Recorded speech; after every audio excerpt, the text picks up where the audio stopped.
ज्यादातर लोग ऐसा मानते हैं, खास तौर पर हिंदी फिल्मों में या बॉलीवुड की फिल्मों में दिखाया जाता है कि आपका दिमाग कैसा है, आप अगर चालाक हैं, होशियार हैं, इसकी टोपी उसके सर, है ना, या फिर कुछ ना कुछ ऐसा करते हैं तो आप एक दुष्ट किस्म के इंसान हैं। और अच्छा इंसान किसको दिखाया जाता है? अच्छा इंसान उसे बताया जाता है जो चालाकी नहीं करता है, जो होशियारी नहीं करता है, जो, देखो धोखेबाजी तो ठीक है, गलत है, मैं बिल्कुल मानता हूं धोखेबाजी बिल्कुल गलत है, बिल्कुल धोखा नहीं देना चाहिए। किसी भी तरह से मैं चीटिंग को ग्लोरीफाई नहीं करता हूं किसी भी तरह से। कभी ये मत समझना कि मैं कहता हूं कि तुम इसको भी धोखा दो, उसको भी धोखा दो। मैं तुमसे कहता हूं अगर तुम मर्द हो तो तुम्हें 10 औरतें रखने का हक है, तुम्हें 20 औरतें रखने का हक है, लेकिन वो आपकी डिपेंड करता है आपके पास पैसा कितना है, ताकत कितनी है। अब वो 10 औरतों को ऐसे नहीं रखना कि एक दूसरे को धोखा देके वो कुछ और खेल है, वो तो राजाओं वाला खेल है, उसमें तो निडरता चाहिए, उसमें तो इतनी ताकत चाहिए कि लोगों को वो अच्छा लगे। आपने देखा है कोई ताकतवर आदमी, कोई बहुत पैसे वाला आदमी 20-20 लड़कियां लेके घूम रहा है, आपको बुरा ही नहीं लगेगा? आपके अंदर ऑटोमेटिकली आएगा कि हाँ ठीक है, अच्छा है। लेकिन यहां पर कहीं भी चीटिंग की बात नहीं की जा रही, चीटिंग नहीं करनी है। कुआरे रहो, चाहे कुआरे रहो, लेकिन धोखा नहीं देना है। चीटिंग बहुत बुरी चीज है, मुझे पर्सनली चीटिंग से बहुत नफरत है, चिढ़ मचती है मुझे, सबको मचती है। आपको कभी भी चीटर नहीं होना है और चीटर के साथ रहना भी नहीं है। कौन रहना चाहता है? मतलब एक लड़की है, वो आपसे भी प्यार करती है और वो आपको धोखा देकर, आपको बेवकूफ बनाकर किसी और लड़के के साथ भी डेट कर रही है, उसको भी मिलती है, तो आपको अच्छा थोड़ी लगेगा? आप ये थोड़ी कहोगे चलो फिर क्या हुआ, सबको ज्यादा पार्टनर रखने का हक है? नहीं, हक नहीं है। हक वक यहां कुछ नहीं है। हक होता है एक दूसरे के ऊपर, हक होता है रिलेशनशिप के अंदर। लेकिन ताकतवर मर्द सबसे पहले जिस चीज से भागता है वो है कमिटमेंट से, क्योंकि वो ताकतवर है, वो किसी को वादा नहीं करता, वो किसी से ये नहीं कहता मैं ईमानदार रहूंगा, शरीफ रहूंगा। दूसरी चीज आपकी मेंटल एबिलिटी क्या है, आपका जो दिमाग है,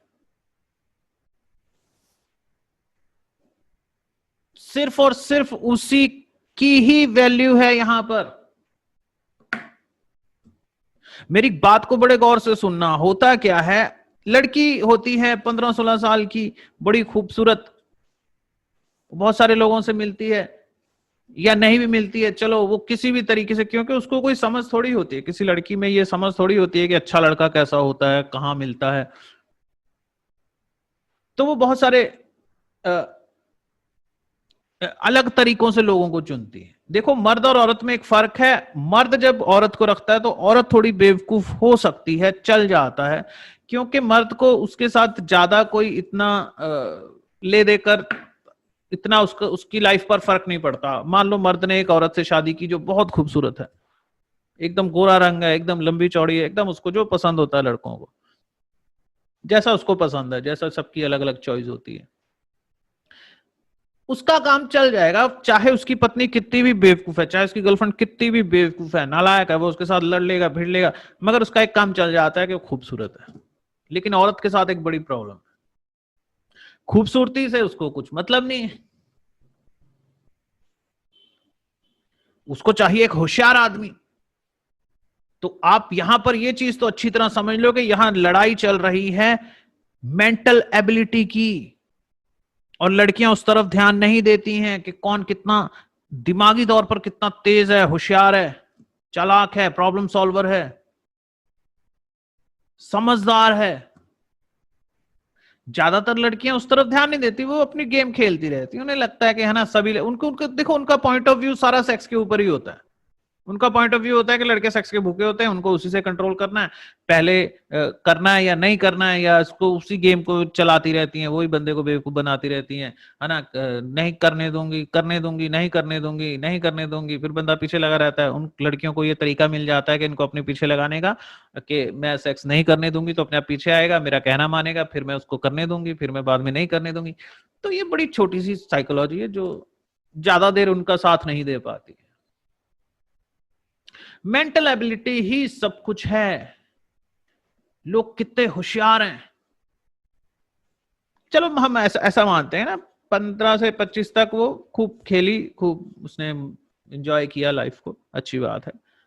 लेकिन किसी भी लड़की ने आपका दिल तोड़ा है, परेशान किया है आपको, तो आपको ज्यादा दुखी होने की जरूरत नहीं है, क्योंकि कर्मा तो नहीं कहेंगे, लेकिन क्योंकि ये दुनिया में ज्यादातर लोग मूर्ख हैं, ज्यादातर लोग बेवकूफ हैं, तो उसकी शादी किसी बेवकूफ आदमी से हो जाती है, और इसे कहते हैं नर्क। अगर तुम नर्क की कोई डेफिनेशन जानना चाहते हो, अगर तुम ये जानना चाहते हो कि नर्क होता क्या है,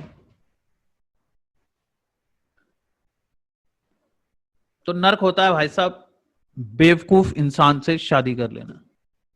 बेवकूफ बॉयफ्रेंड बर्दाश्त किया जा सकता है क्योंकि आखिर वो अपने घर चला जाता है, बेवकूफ दोस्त बर्दाश्त किया जा सकता है, बेवकूफ पत्नी बर्दाश्त की जा सकती है क्योंकि आदमी उसे घर छोड़कर कहीं चला जाता है, कहीं घूम आता है, कहीं शराब पी आता है, दोस्तों में बैठा आता है।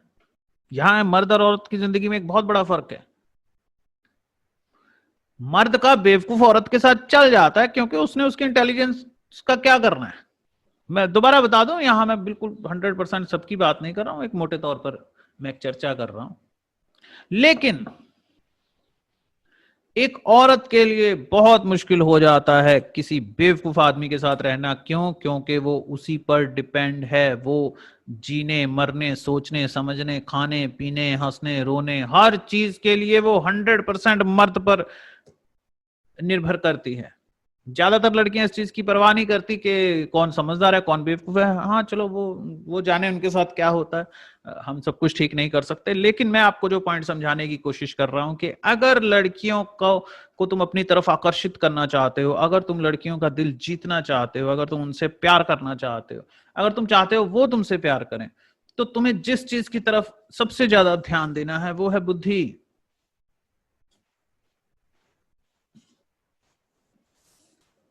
लड़कियां पैदाइशी ऐसी होती हैं कि वो बुद्धिमत्ता की तरफ आकर्षित होती हैं, समझदारी की तरफ आकर्षित होती हैं। हाँ, उसमें ताकत भी आती है। अगर कोई आदमी समझदार है और ताकतवर नहीं है तो शायद वो इतना अच्छा लड़की का दिल नहीं जीत पाएगा, क्योंकि तुम उस दिमाग का क्या करोगे जो ताकत हासिल नहीं कर पा रहा। एक आदमी है बहुत समझदार है, मगर उसको कोई भी दो चांटे लगाया जाता है तो उसके समझदार होने का क्या फायदा, उसको उसको क्या मिलेगा और तुमको क्या मिलेगा। सवाल ये है कि फोकस किस चीज पर करें। हम लोग बहुत सारी चीजों से उलझते हुए आ रहे हैं। ये ऐसे ही है, थोड़ा सा ऐसे लगता है मैसी, कि थोड़ा सा लगता है ये क्या वो सब कुछ एक साथ चल रहा है, लेकिन वो धीरे धीरे धीरे क्लियर हो जाएगा। वो मेरा काम है क्लियर करना। आप सुनते रहो, आप उसको नोट डाउन मत करो, उसको नोट्स मत बनाओ, उसको समझ। मैं कोई ये नहीं कह रहा कि जो मैंने पढ़ा दिया अब इसको सॉल्व करो या उसको समझो, नहीं, छोड़ दो। इंटेलिजेंस के द्वारा ही तुम किसी के साथ इमोशनल बॉन्डिंग क्रिएट कर सकते हो। इमोशनल बॉन्डिंग क्रिएट करने के लिए आपको क्या करना पड़ेगा? आपको लोगों से बातें करनी पड़ेंगी, आपको लोगों की बातें सुननी पड़ेंगी, आपको आपको इन चीजों को बिल्कुल साइड पे रखना है। सेक्स, प्यार, इश्क, मोहब्बत, बड़े गौर से समझो मेरी बात को। प्यार एक ऐसी चीज है जो रिलेशनशिप को खराब करता है। प्यार कंफ्यूज करता है। बुद्धिमान लोग उससे उसको सिर्फ एक और फीलिंग की तरह लेते हैं। जैसे सारी फीलिंग्स होती हैं वैसे प्यार भी एक फीलिंग है। लेकिन बेवकूफ लोगों के लिए प्यार, या जिसे हम सेक्स कह लें, चलो हम प्यार भी ले लेते हैं यहां पे, देखो है ना, थोड़ा सा, क्योंकि हमने हमेशा प्यार की तारीफें ही सुनी है। हमने हमेशा गुरुओं और महान लोगों के मुंह से यही सुना है कि प्यार ही सब कुछ है। हाँ ठीक है, प्यार सब कुछ है, बिल्कुल प्यार सब कुछ है, लेकिन सारा बोझ इसी के ऊपर थोड़ी डाल देना है। लोगों का रिलेशनशिप एक ये कश्ती है, इसमें पूरा रिलेशनशिप घुसा होता है उनका। आपको उसे डिवाइड करना है, छोटी छोटी छोटी छोटी बहुत सारी चीजों में डिवाइड करना है, जिनमें से एक प्यार है। बुद्धिमान लोग क्या करते हैं, वो प्यार करते हैं, और जिनसे प्यार करना है उनसे प्यार करते हैं, जिनसे नहीं करना उनसे नहीं करते। बेवकूफ सबसे प्यार करते हैं। उनके लॉजिक अजीब अजीब होते हैं, उनके लॉजिक इमोशनल होते हैं।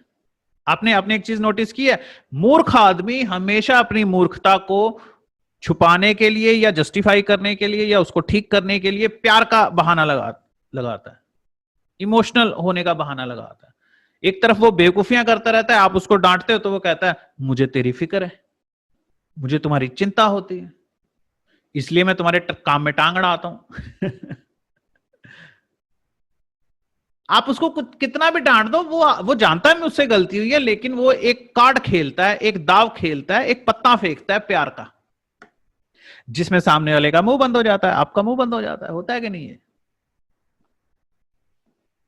आप उसको डांट रहे हो, आप उसको कह रहे हो यार तू पागल है क्या, तेरे में अकल नहीं है, वो आगे से भोला सा मुंह बनाकर मासूम सा उन्हें कहते यार मैं तो प्यार करता हूं। मतलब अपनी बेवकूफी को वो, दोस्त भी ऐसा करते हैं, मैं सिर्फ लड़का लड़की की बात नहीं कर रहा हूं। लड़कियां मेरी बात को समझेंगी, क्योंकि लड़कियों को लड़के अक्सर धोखा देते हैं, बेवकूफ बनाते हैं, बदतमीजियां करते हैं।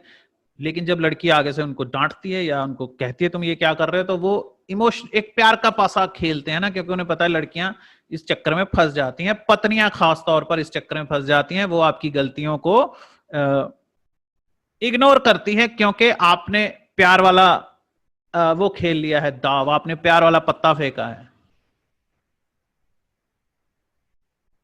अब तो थोड़ा थोड़ा समझ में आ रहा है ना कि प्यार ठीक है, अच्छी चीज है, लेकिन ये आपके शोषण का भी एक बहुत बड़ा कारण है। इसमें दोनों का नुकसान हो रहा होता है। एक बाप है जो अपने बेटे को कह रहा है बेटा पढ़ ले, मेहनत कर ले, मैं तुझे पैसे दे रहा हूँ, गाड़ी दे रहा हूँ, कॉलेज भेज रहा हूँ, अच्छे कपड़े दे रहा हूँ, तू क्यों नहीं पढ़ाई कर रहा। बच्चा पढ़ाई नहीं कर रहा है, वो पैसे भी खा रहा है, मोटरसाइकिल भी घुमा रहा है, कपड़े भी पहन रहा है, अय्याशी कर रहा है। बेटा बाप का शोषण कर रहा है, बाप को भी दुख हो रहा है, बेटे की भी जिंदगी खराब हो रही है। कारण क्या है? बिल्कुल इसके उल्टा। मेरे बाप जैसे भी बाप होते हैं दुनिया में। वो बिल्कुल भी ऐसे नहीं कि आप मेरा लल्लू, मेरा बेटा, जब मेरी तुझे गोदी में उठा लूं। वो भी एक वो बुद्धिमत्ता की तरफ ध्यान देते हैं। वो ये नहीं कहते, वो प्यार को एक लॉजिक समझते, ठीक है प्यार हो गया है ना, मतलब हो गया, जब तेरा जन्मदिन होगा तो हैप्पी बर्थडे बेटा, इतना प्यार काफी होता है। बाकी उन्होंने मेरे, अगर मैं अपने डैड की बात करूं तो उन्होंने मेरी बुद्धिमत्ता पर पूरा काम किया है, उन्होंने मुझे पूरी तरह से सेल्फ इंडिपेंडेंट बनाने पर काम किया है। खैर हम लड़का लड़की की बात कर रहे हैं। जब मैंने एक शब्द का इस्तेमाल किया नर्क, नर्क कहां है, कहां है नर्क? अकेले आदमी में नर्क नहीं है। अगर तुम अकेले हो तो तुम नर्क में नहीं हो, नहीं तो सारे साधु सन्यासी नर्क में ही होते। वो औरत को नर्क बोल के भागते हैं, वो प्यार को नर्क बोल के भागते हैं। सब कुछ बुद्धि में ही है, प्यार भी बुद्धि का ही हिस्सा है। बुद्धि एक पेड़ है जिसमें हजारों फल उगते हैं, एक फल है उसमें प्यार। इस पे इतना ज्यादा फोकस करने की जरूरत नहीं है। हमें हमें 4-5 क्लासेस और लगेंगी, 4-5 क्लासेस और लगेंगी, मैं तुम्हें यहां से इससे निकालूंगा। ये है, मतलब प्यार की महिमा है, जितनी भी आपने सुनी सब सही है, लेकिन इसे कम से कम वो तो मत बनाओ अपना जेल। ये तुम लोगों की जेल बनी हुई है, इससे थोड़ा मुक्त हो। वो अच्छी चीज है, जब इस्तेमाल करनी हो तो करो, किसी से प्यार करो, लेकिन इस कमरे में कौन आएगा कौन नहीं आएगा उसका फैसला बड़ी सख्ती से करना है। जैसा मैं कल तुम्हें बता रहा था, तुम लोग प्यार करते हो तुम तो सिर्फ खुले लंगर लगा के करते हो, कोई भी आ जाए, कोई भी कुछ कुछ भी कैसा भी हो, कुछ नहीं चाहिए हमको जी, हमें प्यार चाहिए। नहीं नहीं, ऐसा नहीं, प्यार बहुत प्रीशियस चीज है, तुम्हें उसको ऐसे आवारा नहीं छोड़ना है, किसी को भी आने नहीं देना है, कोई भी हो उसके लिए बहुत मुश्किल कर दो। क्यों प्यार तकलीफ देता है? क्योंकि प्यार एक ऐसी चीज है जिसके लिए कोई भी स्ट्रगल नहीं करना चाहता। प्यार एक ऐसी चीज है जो हर इंसान चाहता है कि, है ना, मिल जाए, बस बिना मेहनत के मिल जाए। हाँ ऑफ कोर्स यही प्यार की खूबसूरती होती है कि बिना मेहनत के मिल जाए, लेकिन सामने वाला तो बिजनेसमैन है ना, तुम्हारे चाहने से क्या होता है? लोग क्या करते हैं, अगर तुम उन्हें प्यार करते हो तो वो तुम्हारी लाइफ को स्ट्रगलफुल बनाते चले जाते हैं, बनाते चले जाते हैं, बनाते चले जाते हैं। प्यार इंसान की सबसे सबसे सेंसिटिव नस है, सबसे जरूरी भूख है। ये चीज इतना जबरदस्त वार करती है कि लोग उससे बचने के लिए सन्यासी हो जाते हैं। वो भागना है, तुम्हें रहकर प्यार में खेलना है। लेकिन अगर हम सन्यासियों को एक बार एग्जाम्पल के तौर पर लें तो लोग सन्यासी क्यों होते हैं? क्योंकि उनसे प्यार का वो झंझट नहीं बर्दाश्त हो रहा होता, वो बर्दाश्त के बाहर होता है। सच में प्यार बहुत पेनफुल है। प्यार जो पेन देता है उसकी कोई कोई उसके सिमिलर पेन नहीं दे सकता तुमको। जबरदस्त दर्द तुम लोगों को अपनी लाइफ में आने दो, वो तुम्हें बेवकूफ बनाना शुरू करते हैं, वो तुम्हारा शोषण करना शुरू करते हैं क्योंकि तुम प्यार करते हो। वो इंसान सोचता है यार इतनी तकलीफ क्यों मैं सह रहा हूं। वो सहता चला जाता है क्योंकि जो जिसको तुम प्यार करते हो वो तुम्हारी उम्मीद बना के रखता है, वो तुम्हें बेवकूफ बना के रखता है। Mentally torture. तो आखिरकार हर कोई है ना, हर कोई भाग जाता है। फिर आखिरकार 30-35 साल की उम्र के बाद बंदा कहता है मैं चला सन्यासी, मुझे नहीं, मैं इस खेल में नहीं हूं। अगर ये एक बॉक्सिंग रिंग है और इस बॉक्सिंग रिंग में मर्द और औरत आपस में बॉक्सिंग कर रहे हैं तो 100 में से 99 बार मर्द नॉकआउट हो जाएगा, क्योंकि ये डिपार्टमेंट औरत का है और वो इसमें बहुत महारत रखती है। 1% ऐसा होता है कि लड़की नॉकआउट हो जाती है, लड़कियां को परेशान किया जा रहा होता है, 1% होता है, वो भी वो उनकी मर्जी से परेशान किया जा रहा होता है। वो चाहे तो उसी वक्त गेम पलट सकती हैं। कई बार ऐसा होता है कि लड़कियों को मजा आ रहा होता है कि कोई उन्हें तंग कर रहा है, मैं उसे प्यार करती हूँ, वो मेरी तरफ ध्यान नहीं दे रहा, मैं उसके लिए क्या कर सकती हूँ, अपनी सहेलियों को बताती है, रोती है, तो उसको उसी में मजा आ रहा होता है, तो वो सामने वाले को अपने ऊपर हावी होने दे रही होती है। इसलिए मैंने 99 बोला है कि वो 1% भी उसकी मर्जी है कि कोई मुझे तंग करे, क्योंकि वो कुछ लड़कियों को दुख अच्छा लगता है, कुछ लड़कियों को तकलीफ अच्छी लगती है। इसलिए 99% मर्द सन्यासी होते हैं, भाग जाते हैं। लेकिन खैर भागना क्यों है, रहो, लड़ो, लड़ते लड़ते मर जाओ। इन सब मुसीबत, देखो कितनी मुसीबतें, और भी बहुत कुछ बताऊंगा मैं। इन सब मुसीबतों का एक हल होता है, पैसा, ताकत।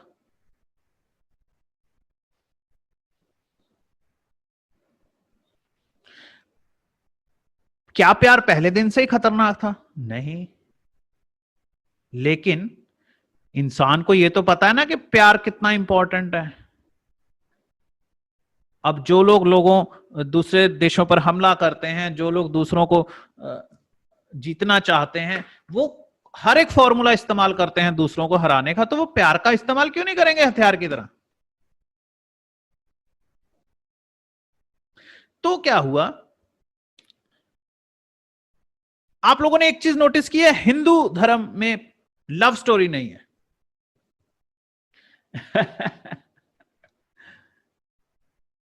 There is no love story in Hindu culture.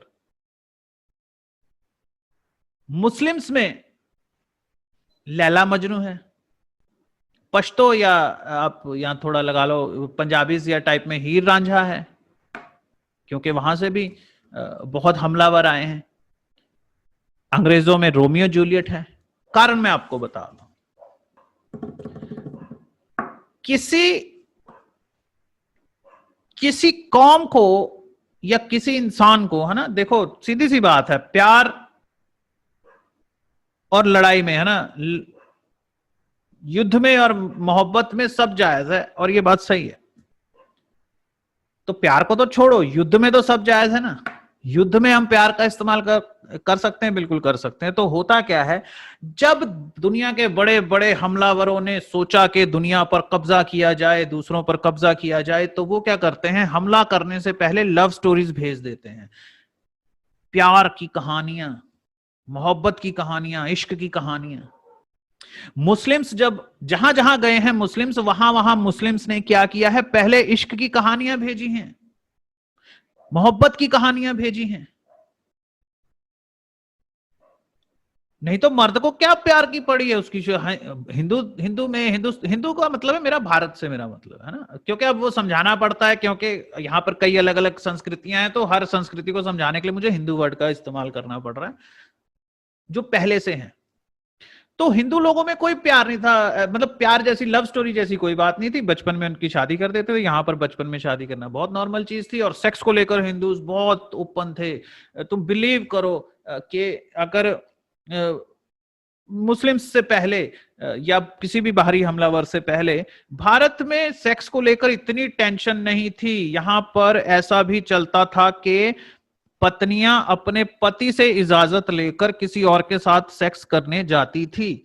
यहां पर भारत में इतना ओपन और इतना उसको लाइटली लिया जाता था, मतलब वो कोई बीमारी थोड़ी थी। बीमारी बनाया उसको बाहरी हमलावरों ने। मैं तुम्हें बताता हूं कैसे बीमारी बनाया। पहले क्या था कि लोग आपस में बहुत सेक्स करते थे। अच्छा, आप लोग अभी भी किससे सुनते हो ना, देवर भाभी वाले, है ना, वो मजाक चलता है ना, भाभी जी भाभी जी भाभी, देवर देवर भाभी वाला। वो मजाक इसलिए बन गया क्योंकि अब वो वाली चीज नहीं रही। जबकि देवर शब्द का मतलब होता है दूसरा वर। कि जब एक लड़की की शादी होती है तो उसकी पति के जो भाई हैं वो भी उसके छोटे पति होते हैं। जिस चीज को ज्यादा ताकत से हम हमारे सामने एक सबूत रह गया किसी तरीके से, बाकी सारे सबूत मिटा दिए गए हैं महाभारत में, है ना। देखो महाभारत में ये कितना नॉर्मली इस चीज को लिया गया कि पांच पतियों की एक पत्नी। द्रौपदी के, है ना, पांच पति हैं, तो उसमें कोई टेंशन नहीं है। सेक्स यहां कोई मसला ही नहीं था। जीजा साली सेक्स कर रहे हैं, देवर भाभी सेक्स कर रहे हैं, और बड़े लोग सेक्स कर रहे हैं। इंडिया में सेक्स को लेकर कोई ऐसी कुछ था ही नहीं कि ये क्या कर रहे हो, ये तो मेरी है। उल्टा लोग उसको सम्मान देते हैं कि क्योंकि भारत जैसे महान देश में, यहाँ महान इसलिए भारत को यूं ही महान नहीं कहा जाता, यूं ही द ग्रेट सारी दुनिया स्वीकार नहीं करती। आपने कभी सुना है द ग्रेट, है ना, कि the great Japan, the great China, सुना है किसी के साथ ग्रेट लगाओ? अमेरिका तक के साथ ग्रेट नहीं लगता। इस दुनिया में सिर्फ भारत है जिसके साथ द ग्रेट इंडिया, क्योंकि वो ग्रेट है, उसकी महानता। पढ़े लिखे लोगों को तो महानता पता है ना, आम आदमी को नहीं भी पता होगी। जो लोग ऊपर बैठे किसके नाम के साथ ग्रेड लगाना है, वो लोग तो जानते हैं ना कि किसका हक बनता है। वो भारत है सिर्फ। यहां सेक्स की कोई टेंशन ही नहीं है। लेकिन अब देखो तुम लोग कितने बीमार हो। वो बीमार जानते हो क्यों हो? मुस्लिम्स की वजह से। वो बीमार इसलिए हो अंग्रेजों की वजह से, हमलावरों की वजह से। क्योंकि प्यार को एक बीमारी के तौर पर तुम्हारे दिमाग में रखा गया है। इसको इश्क बनाकर, जो चीज सबसे गंदी है, इस चीज से आपको हमेशा बचना है। वाई इश्क, क्यों? लेकिन हमलावर क्या करते हैं, मान लो मुस्लिम हमलावरों ने भारत में अभी शुरुआत की, है ना, या हम तैमूर लंग को भी ले लें या चंगेज खान को भी ले लें, जो लोग पूरी तरह से मुस्लिम्स के तौर पर नहीं आए, उनके और बड़े बड़े, देखो आमतौर पर मुस्लिम धर्म का नाम लिया जाता है, बहुत लोग आए हैं अलग अलग धर्मों के। लेकिन वो पॉपुलर वही रहे हैं क्योंकि वो अभी तक हैं, तो उनको आजकल वाले लोग थोड़ा जोड़कर कहानी सुनाना चाहते हैं ना, कि है ना, यही तो पॉलिटिक्स होती है। अभी वो उन लोगों के बारे में, हमलावरों के बारे में बातें करेंगे जो जिस धर्म के लोग भारत में है ही नहीं अब, तो फिर क्या पॉलिटिक्स होगी। लेकिन खैर हम आगे चलते हैं। हमलावर जब आते हैं तो वो सबसे पहले क्या करते हैं, इश्क की कहानियां भेजते हैं, क्योंकि उन्हें पता है ये बड़ा जबरदस्त नर्क है। उन्हें पता है जो प्यार में पड़ गया वो गया। जिस देश पर हम हमला करने जा रहे हैं वहां की पूरी नौजवान फौज नपुंसक हो जाएगी। उन्हें दिमागी तौर पर पहले ही तोड़कर खत्म क्यों ना कर दिया जाए, तो वो क्या करते हैं, एक कहानी भेजते हैं। अच्छा, आपको एक छोटी सी साइकोलॉजी में बता, हल्की सी साइकोलॉजी। आपने छोटा बच्चा गोद में उठाया कभी, है ना? छोटा सा बच्चा गोद में उठाओ, उसके मुंह की तरफ देख के करो रोना शुरू कर। तुमने देखा वो भी रोना शुरू कर देगा, है ना? This is simple psychology.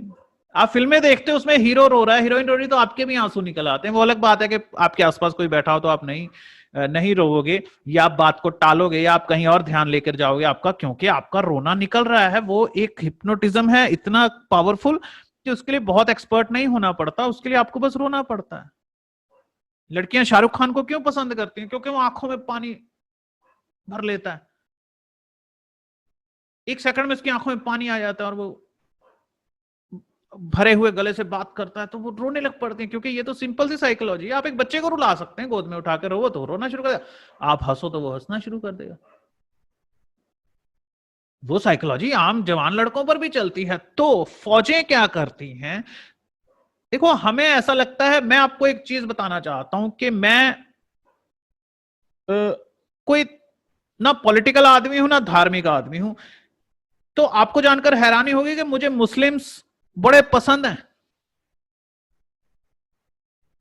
क्योंकि मुझे उनकी एक चीज बड़ी अच्छी लगती है कि वो बस राज करना जानते हैं, और लोगों को कैसे दिमाग को खत्म करना जानते। उनके उनके उनके अंदर बहुत कम है ये चीज, लिहाज बहुत कम है। मैं आपको एक छोटा सा एग्जांपल देता हूं। आपने एक चीज नोटिस की, देखो पहली ये बात है, बॉलीवुड के ऊपर दाऊद इब्राहिम का बहुत असर है, पाकिस्तान का बहुत असर है। वो लोग पूरी तरह बॉलीवुड को कंट्रोल करते हैं, क्योंकि वही हमलावर वाली पॉलिसी है ना, कि लोगों की सोच पर जाके उनके हमला किया जाए। तो आपने एक चीज देखी, आ रहा है कुछ ध्यान में, बॉलीवुड धीरे धीरे कुछ ला रहा है कि नहीं ला रहा?